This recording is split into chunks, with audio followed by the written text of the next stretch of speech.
Greetings and welcome to Village in Motion. I'm delighted this morning to introduce our new Executive Director, Chandra Kumar. Chandra, we're just delighted to have you come in this morning and talk to us a little bit about yourself. You have been here a grand total of 3 weeks. Yes. So it's a little unfair to ask you a whole lot about your impressions, but let's begin this morning by talking a little bit about you and your background. Tell us where you're from, what your education has been, where you have worked. I mean, tell us the whole story.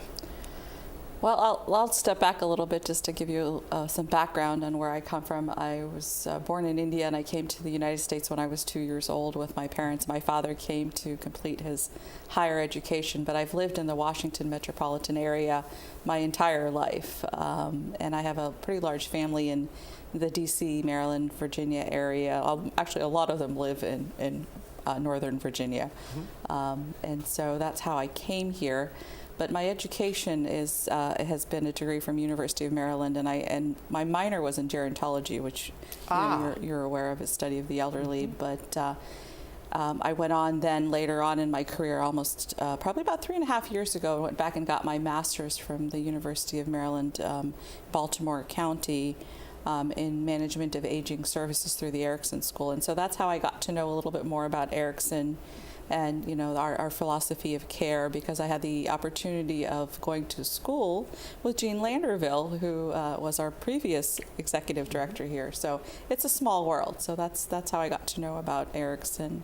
But I have been in continuing care retirement community management for over 20 years now. Oh, you have? Over 20 years. I don't even think about CCRCs, many CCRCs, as even existing for 20 years, but of course they have. Yes. You had indicated that you were up at Friend's House in Olney, Maryland. Was that your first position? My first position, actually, I started out as a sales and marketing director with a nursing center in Silver Spring, Maryland, Fox Chase Nursing and Rehab, and I was there for a short period of time, and then I went to Marriott Senior Living Services, which is no longer around, and managed their assisted living within the CCRC at Bedford Court, Silver Spring, Maryland. And then I was promoted to the administrator at Maplewood Park Place, which is in Bethesda, downtown Bethesda. And we were, at that time, we were the flagship community within Marriott Senior Living Services. And then over time, Marriott decided to sell that division off to Sunrise Senior Living, so I worked with them. And then I decided I wanted to be an at-home mom, so I went back and spent a very short period of time being an at-home mom, because that took a different set of skills, and I think I was so used to being in the work environment that I did actually really miss that piece of it too. I loved being with my kids, but they were a little bit older, so they didn't need me at that time as much. How many children do you have? I have two. My daughter is 27, and she works for the International Monetary Fund and has been there for several years. And my son just turned 20, and he is a finance major at the University of Maryland. So I'm excited, because he's working his first internship this year too. So they're both, knock on wood, they've both been, steady on their course of, working hard, and so we'll see what the future brings for them. So, very, very, very nice.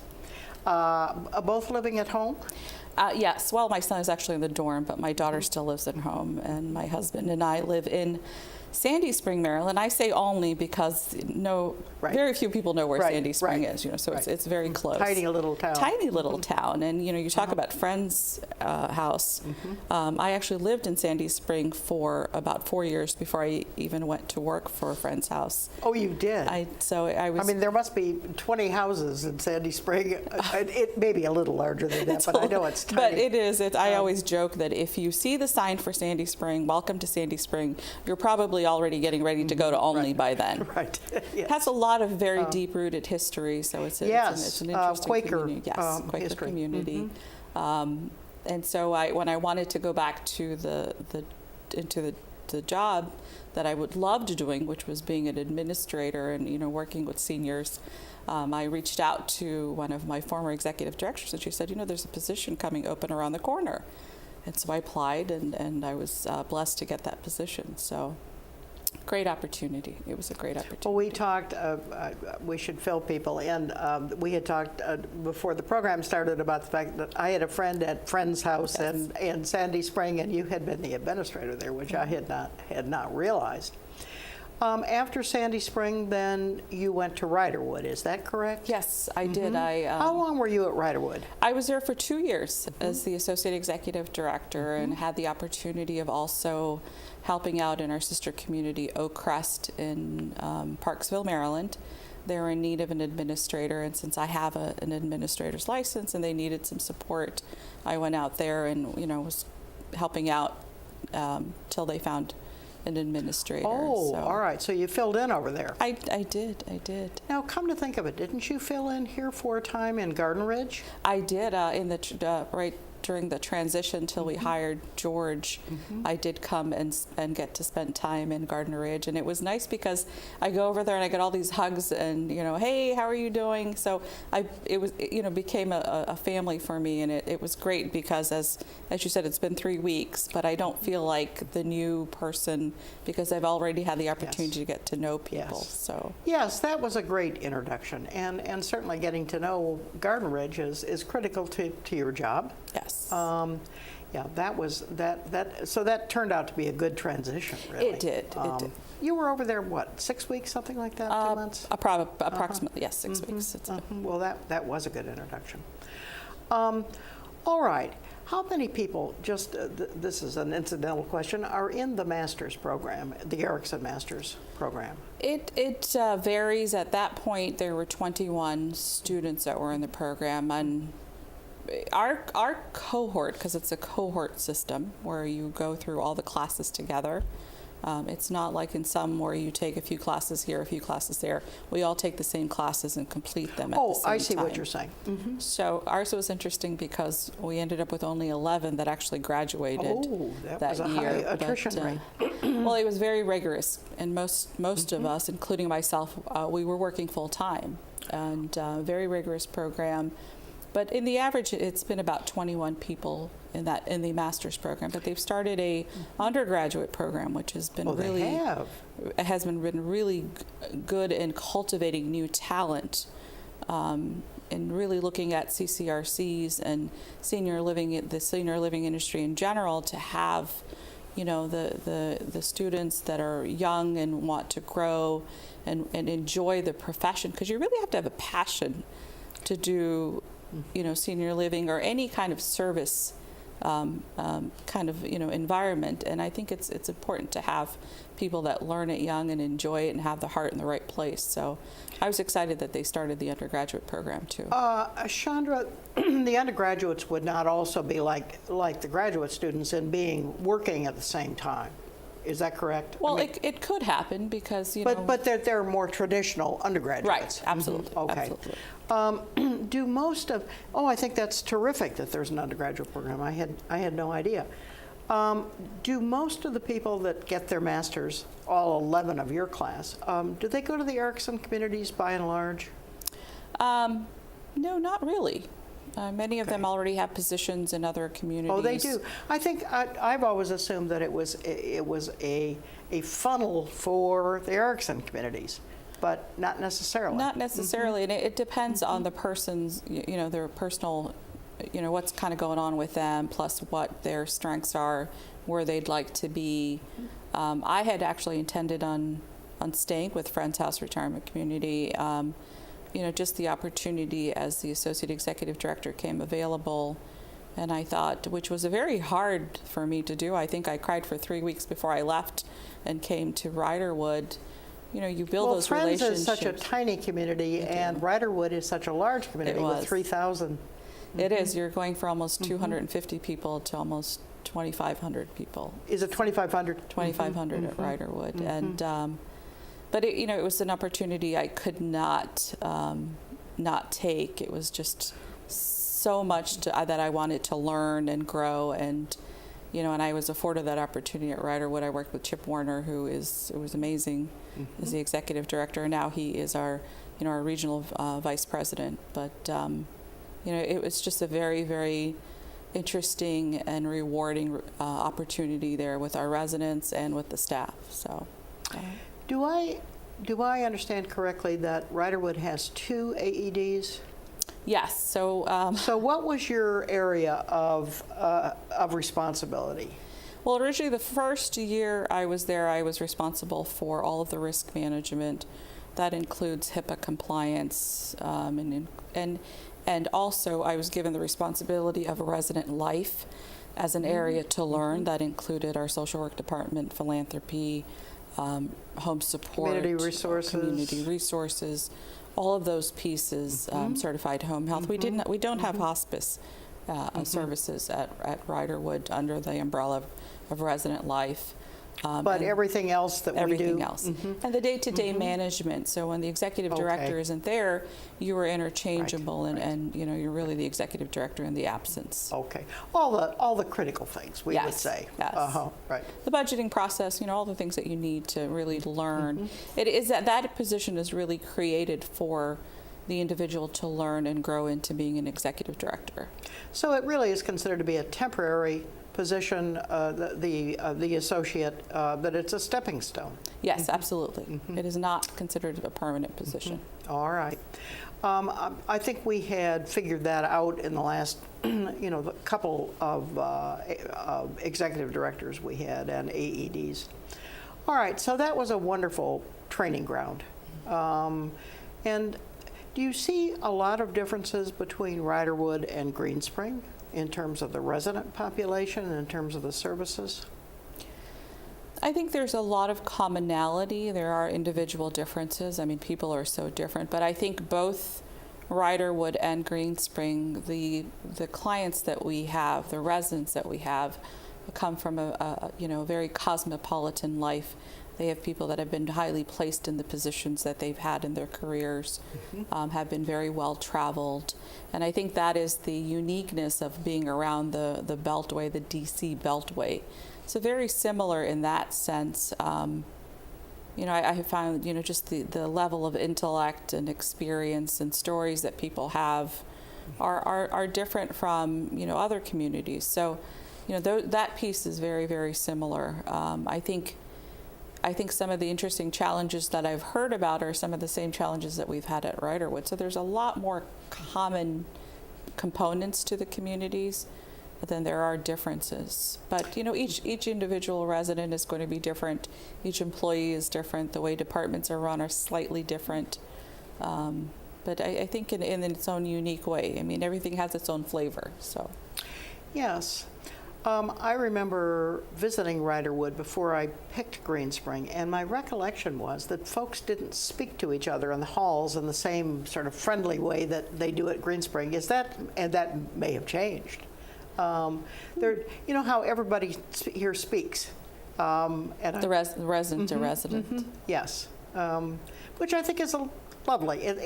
I think it's also rather Virginia. That is true. That is true. So. It's a more of the Virginia southern touch to it. Yes, you're absolutely right. I think just because I'm such a happy-go-lucky person going down the hallways, I probably didn't pay as much attention. Everybody probably spoke to hello. you, of course, right? Yeah, I remember being struck by that. I think it's just something that probably started here with the first residents, and is a habit that has continued since then. Well, it's wonderful to feel welcomed as you go down the hallways. Yes, absolutely. And I hope people have made you feel welcome. Oh, absolutely. I'm sure they have. I have to say, when we had the meet and greet, I felt like a complete rock star. I was telling everyone, I went home, I told my kids, I said I felt like the Queen of England. It was so amazing, the amount of encouragement that I heard from the residents and staff. Did you begin to? I was like, I have to practice that. Hello. But it was just, it really warms your heart to have that kind of support and encouragement, and really made me feel good that day, and it has just actually since I've been here. So. Well, as I told you, you are my third entrance interview, and I would like to think, and I know the other residents would too, that this is the last one for a while. In fact, for a long while. So we were very glad when you came aboard. Thank you.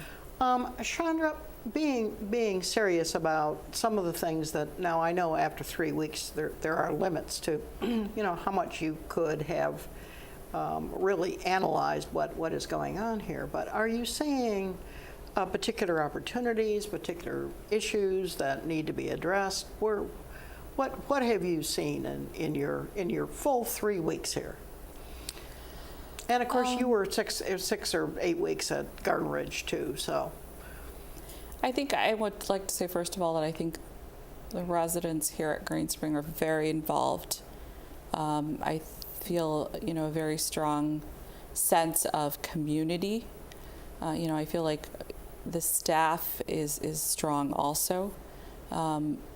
What some of the opportunities would be, just looking, through my lens in the past 3 weeks, which are opportunities that are going to be ongoing in the sense of continue to support customer service initiatives to enhance the skill sets of our staff, to work on the projects that we have committed to, as a collaboration between residents and management to move forward, whether it's the repositioning piece or, some of the other projects that are going on within the community. I think those are definitely opportunities. Could we stop there and let me ask you about the repositioning? Where does that stand at the moment? There's multiple pieces to the repositioning, so they're kind of moving parts. The one that I talked about in when we had coffee with the exec team, the question was about what is happening with Garden Ridge. Right. And we did have the bids were very high. Yes, and so our corporate partners have been looking at that and how can we make adjustments so we can still be good stewards of your money as the residents, and also make sure that we have a product that meets the changing needs of our residents and the market. And so we're having some more kind of conversations with our board, and I will be having some discussion with our corporate partners to see kind of what the reformulated or the changes that have happened. Part of my learning curve is that I haven't had a chance to completely get into the details of all of the different projects. I do have an overview. So it's going to be, one, a learning piece for me, and two, is also an opportunity to see where we're going with the project. So then, I know that we have gotten permits back and thought, we're going to be putting shovels in the ground in July. Right. And so that time frame doesn't look like that's going to happen. It'll more probably be the end of the year, because we want to make sure we have the right product. We don't want to spend this large chunk of money, and find out that something it's that's not obsolete. Right, exactly. And what's been interesting is that Erickson has had the opportunity of building 5 new continuing care areas, but which is similar to our Garden Ridge, not the same size in all communities, but what we've learned from there and the takeaways and best practices to make sure that we're incorporating that. If we're making, in terms of distribution of types of units within Garden Ridge, is that the issue? Is a major part of it. We want to make sure that we have the right product and the right mix. Or we have incorporated the flexibility of, if we are going to need more of assisted living, maybe things change and we need more of skilled nursing. Can we repurpose those units without having to incur an additional large sum of expense? You would want to build them so that they could be flexible if you could. Absolutely. Is the enlargement of rooms over at Garden Ridge going to continue? There is enhancements of the rooms. I couldn't tell you the exact. Is that what you're calling? I don't know for sure, so I don't want to say the size-wise. That makes sense what you're saying, but at the point that I am right now, I don't know the exact details of that. Right. Okay. But in terms of changing the current rooms, probably things are continuing, that piece of it. We will continue to reassess those and make, we want to make sure that it's a comfortable place for our residents. Of course. So, what was acceptable 18 years ago is different from what is acceptable now. So we want to make sure we are changing with times and making sure that our residents' needs, are reflected in the environment. You're talking about downsizing from a home to many of you downsize to then, 2-bedroom, 1-bedroom, depending on the size of your units, and then to downsize to a much smaller unit. Those again. rooms are pretty tiny. Right. So we want to make sure that we are able to, to be able to meet the needs and to make it a comfortable place. Right. So. Well, and certainly the world out there is competitive in terms of offering apartments for assisted living versus small rooms or large rooms or whatever. So I'm sure the marketplace also will have a bearing on all this. And that's the advantage of having the ability of our corporate partners who are looking at multiple markets, have the ability to get that information. They will know. They will be able to know all that. Right. Yeah, I can imagine, Chandra, that would be a huge advantage. So in the meantime, things are delayed until you're almost going back to the drawing board. It sounds like. Not completely. You do have the permits. We have permits, and I think there'll be some tweaking, but I don't foresee us going back from the beginning. That is a much more complicated process. In reference to the common areas in the current buildings, though, we will be moving forward and renovating some of the common use areas because we don't want our residents to have to wait, another 1.5 to 2 years before they get a new building. We want to make sure that we're maintaining the areas that we have right now, and I don't want to say the word I guess you could say the word refresh the areas. That's probably we're talking about the lobbies. The lobbies, but more so the dining areas, really where there's impact for our residents. Making their environment more comfortable, more appealing. Lobbies are not areas where most residents like to there's some that do enjoy that, but that's not, it's usually on each of the different floors in Garden Ridge. The dining is such an important piece of the lives, all of our lives. Food is so important. And so we want to make sure that is where we focus on first. What is the situation with a new dining director? So our dining director, Eli, his last day with us is going to be July the 8th, and we're having his going away function, which I'm sure the flyers are out. I've seen them. And we're excited for him, sad for us, but excited for his opportunity. We are actively recruiting. I have personally had conversations with our corporate partners to make sure that they understand, the level and of us saying, we need somebody that's going to be able to continue to carry the torch. I know there've been, multiple changes, and there've been a little few bumps in the road, but in general, most people I've heard have been very happy with the quality and of the food and the changes, but change is always difficult. So we want to continue that. And Brian, we are fortunate to have Brian who understands that role, who has been in that role, and he in the interim will be continuing to work with Michael, our executive chef, and Corey, our assistant dining director. And I've never heard anybody say anything negative about Corey. They're so excited that he's in this role. Right. I actually just bumped into him in through the hallway, coming down, and he's like the sponge, that's learning all of this, and he's got a great teacher in Brian. So, and Eli's been spending some really good quality time with him too. So good. We want to keep things, on the course was what our goal is. So you're hoping to get a new person in that position in a few months? Yes, the sooner the better. But we also want to make sure it's the right person. Right. So. Right. All right. So in the meantime, you're punting. I guess that's the word. But you do, as you're saying, you've got plenty of people that are with the experience. So. Right, and I wouldn't say the word punting because Brian's there. And Brian's more than punting. He could be a quarterback. So. All right. That's right. That was probably not a very, very good phrase. All right.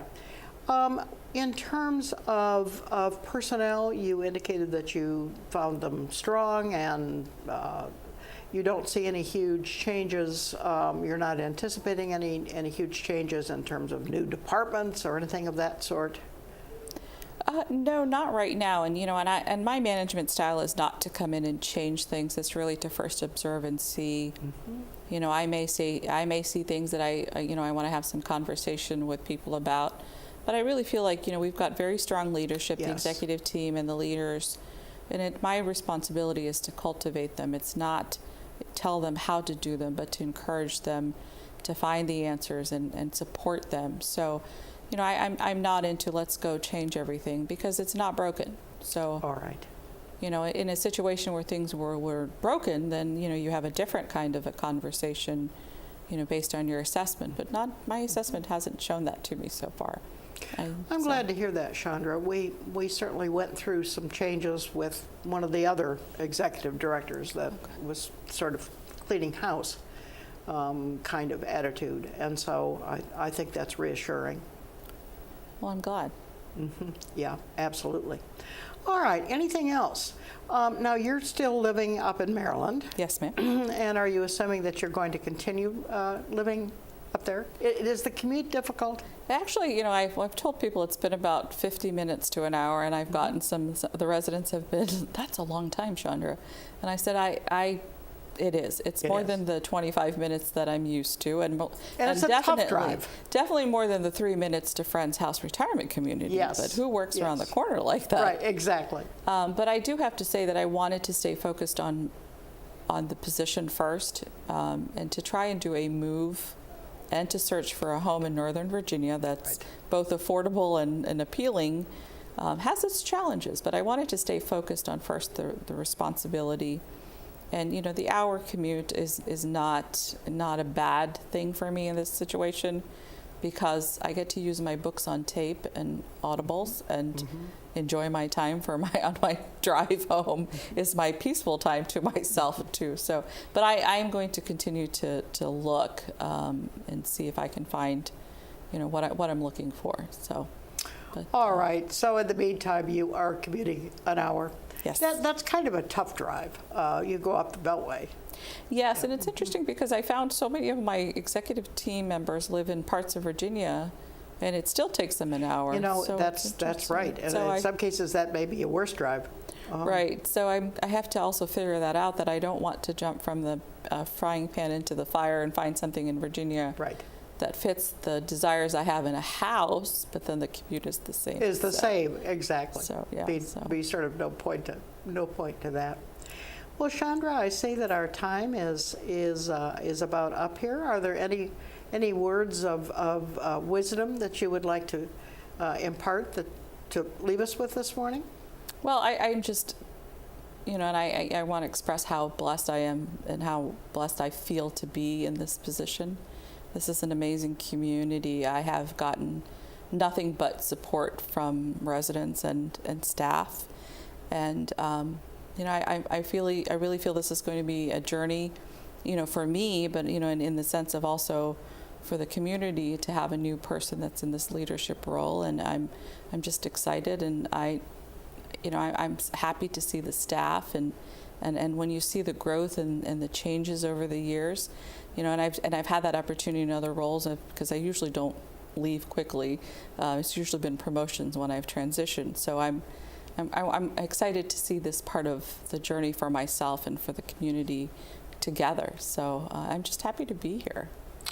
Well, we're certainly happy to have you here, and we'll look forward to having the journey with you. Thank you. And thank you so much for coming this morning. Thank you very much for having me. Thank you for joining us, and we will now turn to the announcements.